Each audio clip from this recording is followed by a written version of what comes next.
నమస్తే, నేను మధు. దిల్ రాజును సవాల్ చేస్తున్న సుప్రియ. నాకు ఫ్యామిలీ ఇప్పుడు ఒక పెద్ద ప్లాన్ లో ఉంది. అసలు ఏం జరుగుతుంది? సుప్రియ వ్యవహారం ఇప్పుడెందుకు బయటకు వచ్చింది? అయితే ఈ రోజు మనం తెలుసుకుందాం. ప్రస్తుతం మనతో పాటు ఉన్నారు senior journalist doctor Durga Vadlamani గారు. వారిని అడిగి మరిన్ని విషయాలను తెలుసుకుందాం. నమస్కారం మేడం. నమస్తే అండి. మేడం, ఏంటి మేడం సుప్రియ గారు బయటకు వచ్చి సవాల్ చేస్తున్నట్లు వినిపిస్తుంది. అసలు ఏం జరుగుతుంది మేడం వెనకాల? అంటే వెనకాల ఏం జరగట్లేదు. నైజాం అనేది మీకు సినిమా ఇండస్ట్రీలో చాలా అంటే బలమైంది నన్ను అడిగితే. మనకి నైజాం డిస్ట్రిబ్యూషన్ అనేది కూడా చాలా ముఖ్యం, ఎస్పెషలీ టాలీవుడ్లో. సో అటువంటి నైజాం మీద మీకు తెలుసు దిల్ రాజు ప్రభావం ఎంత ఉందో, ఆయన నాకు ఎంత పట్టుందో, బికాజ్ హీస్ ఫ్రమ్ తెలంగాణ. అయితే మధ్యలో మైత్రి సంస్థ అనేది వచ్చింది, మీకు తెలుసు. మైత్రి వాళ్ళు చాలా బలంగానే వాళ్ళు ఏమన్నా డిస్ట్రిబ్యూషన్ దీంట్లో నిలదొక్కుకోగలిగారు, కొన్ని థియేటర్స్ కూడా తీసుకోగలిగారని తెలుస్తుంది మనకి. అయితే ఎస్విసి, ఏషియన్, సురేష్ ఈ మూడు కూడా వాళ్ళు చాలా బలంగా ఉన్నారు ఇందులో. థియేటర్స్ విషయంలో కావచ్చు, డిస్ట్రిబ్యూషన్ విషయంలో కావచ్చు, నైజాంకి సంబంధించి. అయితే ఇప్పుడు వీళ్ళని కొట్టడానికి ఎవరున్నారు మనకు తెలుసు. ఆ నలుగురు అని, ఆ నలుగురు చేతుల్లో ఇండస్ట్రీ ఉంది అనేది అందరికీ తెలుసు. అయితే ఇప్పుడు సుప్రియ ఎస్పెషల్లీ ముఖ్యంగా వాళ్ళకి అన్నపూర్ణ సంస్థ ఏదైతే ఉందో వాళ్ళకి సాయిబాబా అని వారి అండ ఉంది, సుప్రియ ఉన్నారు. కాబట్టి ఇప్పుడు వాళ్ళు బలంగా డిస్ట్రిబ్యూషన్లోకి వెళ్ళాలి, నైజాం ఎస్పెషల్లీ. అంటే మరి వాళ్ళ వెనకాల నలుగురు ప్రొడ్యూసర్స్ ఉన్నారు అని తెలుస్తుంది, పెద్ద పెద్ద ప్రొడ్యూసర్స్. మరి అది ఎవరు?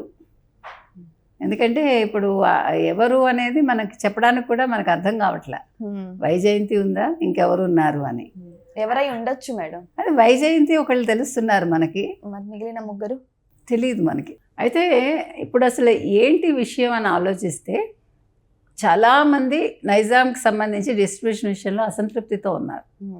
దానికి రీజన్స్ మనం చెప్పలేము. అంటే గంపగుత్తగా ఒకళ్ళ చేతుల్లో ఉండడమా, థియేటర్స్ ఒకళ్ళ చేతుల్లోనే ఉండడం, అంటే ఒకళ్ళంటే ఒక ముగ్గురు నలుగురు చేతుల్లో. తర్వాత చిన్న సినిమాలు చాలా ఇబ్బంది పడుతున్నాయి మనం గమనిస్తే, థియేటర్స్ దొరకవు.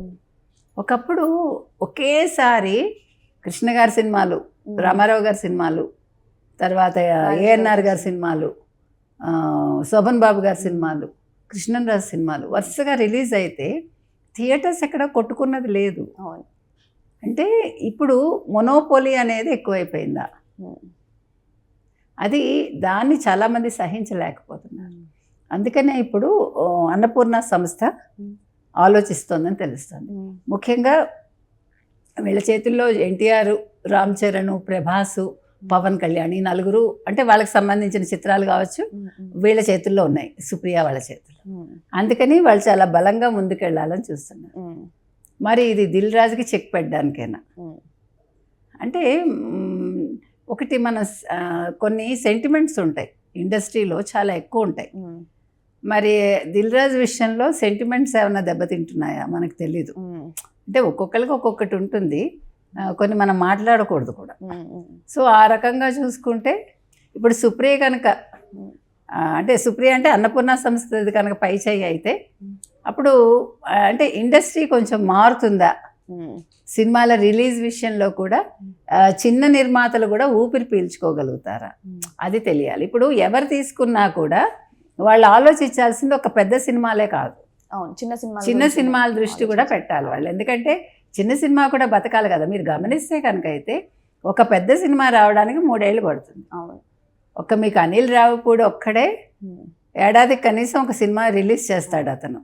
6 నెలలకు ఒకటి ఎవరు చేయట్లా, ఒకటి. రెండోది 3 ఏళ్లకు ఒక పెద్ద సినిమా అన్నప్పుడు చిన్న సినిమాలు ఈ మధ్యకాలంలో చాలా హిట్ అవుతున్నాయి. ఇప్పుడు మనం ఈ సంక్రాంతిగా చూసుకుంటే మీకు మన శంకర్ వరప్రసాద్ గారితో పాటు అదేంటి అనగనగా ఒక రాజు, నారీ నారీ నడుమ మురారి బాగానే వెళ్ళాయి. అంటే ఆ సినిమాతో పాటు చిన్న సినిమాలు వెళ్ళగలిగాయి. అందుకని మనం చెప్పేది ఏంటంటే సినిమాలు బతకాలి, సినిమాలు బతకాలి, ఇండస్ట్రీ బాగోవాలి, 24 క్రాఫ్ట్స్ బాగోవాలంటే మంచి నిర్మాతలు లేదంటే మంచి సంస్థలు ఏరియా వైజ్ డిస్ట్రిబ్యూషన్ తీసుకుంటే ఇది కొంతవరకు ఇబ్బంది తగ్గుతుందా. ఒకప్పుడు లక్ష్మీ ఫిలిమ్స్ బాగా ఉండేది విజయవాడ నుంచి. కొన్ని సంస్థలు పేర్లు చెప్తేనే మనకి ఇది అంటే ఎప్పుడు కూడా ప్రాబ్లమ్స్ రాలేదు మనకి గతంలో చూసుకుంటే. అసలు మెడ్రాస్లో ఉన్నంతసేపు ఏ సమస్య వచ్చేది కాదండి. అక్కడ తమిళమా తెలుగు అనే భేదమే లేదు అసలు. అందరూ కలిసికట్టుగానే ఉండేవాళ్ళు, ఎవరికి ఏ బాధ లేకుండా ఉండేది. మనం విడిపోవటం అనేది మంచా చెడా అంటే విడిపోవడం వల్ల కొంతమందే బాగుపడ్డారా అనే ఒక సందేహం కూడా మనకు వస్తుంది. ఇండస్ట్రీ అనేది అందరికీ ఉండాలి. అందులో దాసరి నారాయణరావు గారు వెళ్ళిపోయాక ఒక పెద్ద దిక్కు లేకుండా అయిపోయింది. అదొక చాలా బాధాకరమైన అంశం. మీకు మెడ్రాస్లో ఇండస్ట్రీ ఉన్నప్పుడు ప్రతివాడు బతికేవాడు అక్కడ, ఎందుకంటే ఏదో ఒకటి పని దొరికేది, చిన్నదో పెద్దదో. లేకపోతే అంతమంది రైటర్సు, అంతమంది ఏమంటారు మ్యూజిక్ డైరెక్టర్సు, అంతమంది అంటే అందరూ బతికారు అక్కడ, చిన్న చిన్న క్యారెక్టర్ ఆర్టిస్టుల దగ్గర నుంచి పెద్దవాళ్ళ వరకు. అసలు ఆ కల్చరే వేరే ఉండేదిలేండి. మద్రాసులో ఉండి చూస్తే మీకు అది డిఫరెంట్. అది ఇప్పుడు సుప్రియ గారి ఆలోచన కరెక్టే అంటారా? అది వాళ్ళ ఇష్టం అండి. ఇది పోటీ ప్రపంచం కదా. ఇప్పుడు వాళ్ళకి డబ్బులు ఉన్నాయి, అన్నపూర్ణ సంస్థకి ఏంటి లోటు ఉంది? ఏం లోటు లేదు. కాబట్టి they want to go for competition. ఇప్పుడు సంస్థ బాగున్నప్పుడు వాళ్ళు కాంపిటీషన్కి వెళ్ళటంలో తప్పేమీ లేదు. అది ఆరోగ్యకరంగా ఉండాలని కోరుకుంటాం అంతే. అంటే అన్నెసరీ కాంట్రవర్సీస్ రాకుండా ఆవిడ బాగా చేయగలిగితే, ఎందుకంటే ఆవిడకి మొత్తం బాధ్యతలు ఫస్ట్ నుంచి ఆవిడే చూసుకుంటున్నారు కాబట్టి that way she can. I think అందులో ఒక మహిళ చేయటం అనేది ఇంకా బాగుంటుంది. ఈ మధ్యన ఇండస్ట్రీలో మహిళలు ఎక్కువయ్యారని మొన్ననే మాట్లాడుకున్నాం. ఇంకొక విషయం ఏంటంటే మేడం, ఇండస్ట్రీలో దిల్ రాజు గారు కూడా ఒక పెద్ద దిక్కులాగా చూస్తున్నారు ఇప్పుడు అందరూ కూడా. సో ఇప్పుడు ఈ వివాదంతో, అంటే ఈ యొక్క చిన్న స్టెప్ ద్వారా మళ్ళీ ఇండస్ట్రీ రెండుగా చీలిపోయే అవకాశం అసలు అలా ఏం ఉండదండి. అలాగనే గంపకొత్తగా వాళ్ళే తీసేసుకోరు కదా. మేబీ కొన్ని సినిమాలు వాళ్ళు తీసుకోవచ్చు, కొన్ని సినిమాలు దిల్ రాజు గారు తీసుకోవచ్చు. అట్లా కొట్లాట్లకు ఎవడు వెళ్ళడు. ఇప్పుడు అన్ని ఒకళ్ళ చేతుల్లోనే ఉండకూడదు అనేది కదా. అందరూ పంపకాలు చేసుకుంటే దానివల్ల చిన్న సినిమాలు కూడా బతుకుతాయని మన ఉద్దేశం, ప్రజల ఉద్దేశం కూడా. కానీ ఏదేమైనా సరే ఇప్పుడు ఇండస్ట్రీలో ఈ టాపిక్ మాత్రం హైలైట్గా నిలుస్తుంది మేడం. బికాజ్ ఎందుకంటే ఇప్పుడు ఈ ఇద్దరి మధ్య వంటి వివాదం మాత్రం ఇప్పుడు తారాస్థాయికి చేరుతుంది. ఎందుకంటే చిన్న సినిమాలు అయినప్పటికీ కూడా అక్కడక్కడ బాగానే బతుకుతున్నాయి. కానీ ఇప్పుడు ఈ వివాదం వల్ల ఎటువంటి రచ్చ మొదలవుతుందో అని భయపడుతుంది. ఏం అక్కర్లేదండి, ఐ డోంట్ థింక్ సో. మనం ప్రతిదీ నెగిటివ్గా చూడక్కర్లా. ఇండస్ట్రీలో ఎందుకంటే పెద్ద పెద్ద ఇది వచ్చినప్పుడే ఏమవ్వాల, చల్లారిపోయాయి, అందరూ సామరస్యంతో వెళ్ళిపోయారు. ఇండస్ట్రీలో ఉండే గొప్పతనం ఏంటంటే ఒక సమస్య తలెత్తితే దాన్ని పరిష్కరించడానికి ఎవరో ఒకరు ముందుకు వస్తారు.